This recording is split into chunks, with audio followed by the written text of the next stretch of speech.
Hi everybody. I hope everything is going well, and I have a great message for you today. God really strongly wants you to understand a certain concept. There are things that are really important to God, and books are really big with God. You know, there's the Holy Bible, which they call the good book. And there's a book of remembrance. A lot of people don't know about this book. And it's in Malachi in the Bible. And this is a book of where God writes down personal things about you. He writes down faithful works that you do for him here on earth. He writes down different encouraging words that you might have for another person. He writes down unselfish acts, all the great, positive, beautiful things you do or you say about the Lord. It's kind of like his diary, his personal diary or journal. And these he holds close to his heart. There's also another book that we're really going to be talking about, and it's called the Book of Life.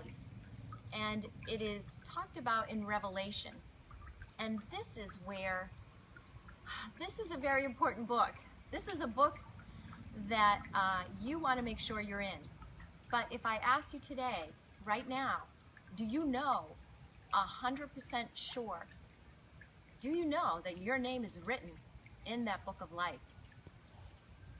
If you're not sure, then you might want to really listen to what I have to say, because if your name isn't written in the book of life, you are not able to enter into the gates of heaven. You know when they say in jokes about the pearly, when you get to the pearly gates? Well, there are 12 gates, and they each are made of one pearl. So it really is the pearly gates. And each one of us, at one point, when we do die here on this earth, are going to reach the gates of that pearl. And we are going to be asked, you know, are we in the book of life? They will open up the book. If your name is written in that book, you get to enter into the kingdom of God. There's a man called Don Piper, and there's a book on him. I read the book, and I actually got to hear him speak in Fort Myers a few years ago. And the book is called 90 Minutes in Heaven, and I recommend it highly. He talks about how he died in a very bad car accident and how God took him to the gates of heaven. And there he had greeting him people he knew, a Sunday school teacher who used to take him to church when his family didn't, and that they were all recognizable, family members that had died and went on before him. He was able to see them, and they were all kissing and greeting him at the gate. And Jesus had to turn him away, and he's a pastor, because it wasn't his time. It's not that he wasn't able to enter in, and we're going to talk about how you're going to be able to enter into those gates. It wasn't his time. And he said, I want you to write about this. I want you to write about what you see. And that was his destiny, is to go write this book, and he did. But what he was able to describe, which was beautiful, is a little bit of the kingdom of God. Although he didn't get past the gate, he could look in and see the kingdom of God before him. And even in the Bible, there's things that it talks about what heaven will look like. And it talks about how the city was like a transparent gold. And that when you walk on the streets are gold. They're made of gold.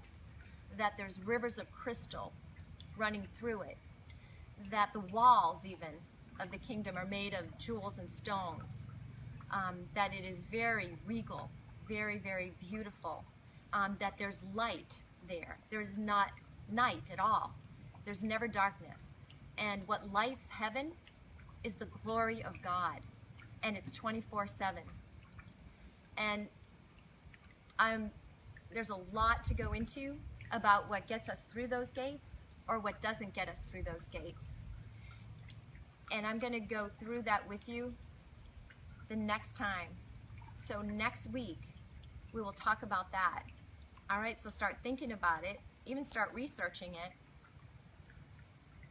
and start praying about it, because God is going to start speaking to you. The time is at hand. The time is near. Don't waste any. All right, so right now, Just go, be joyful, be peaceful, and be loving.